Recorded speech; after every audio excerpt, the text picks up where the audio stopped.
নমস্কার বন্ধুরা, ফোকরক চ্যানেলে আপনাদের স্বাগত জানাচ্ছি। আজকে একটা অদ্ভুত সংযোগ হলো যে আমার হাতে ওয়াইল্ড স্টোনের এবছরই নতুন লঞ্চ আর কি। তো একটা পারফিউম এলো।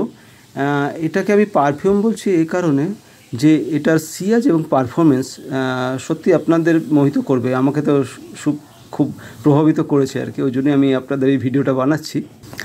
এটার নাম কোড ব্ল, মানে এটা ব্লাঙ্ক, এটা উচ্চারণ হবে না, এটা হবে ব্ল। তার কারণ এটা একটা ফ্রেঞ্চ পারফিউমের একটা আপনারা রেপ্লিকা বলতে পারেন। এটা ইউডিসে পোরহুম কিংবা লোডিসে পোরহুম এর একটা সুন্দর একটা মানে ছায়া বলতে পারেন। তো এটা একটা জাপানিজ একজন পারফিউম ডিজাইনার লোডিসে পোরহুমটা ডিজাইন করেছিলেন। তার আপনারা অন্তত 80 to 90% এটার মধ্যে পাবেন। এটার একটা রেপ্লিকা বলতে পারেন। তো আমার খুব সুন্দর লেগেছে, কাজেই আপনারা যদি ইউজ করে দেখেন অবশ্যই আপনাদের ভালো লাগবে। ধন্যবাদ বন্ধুরা।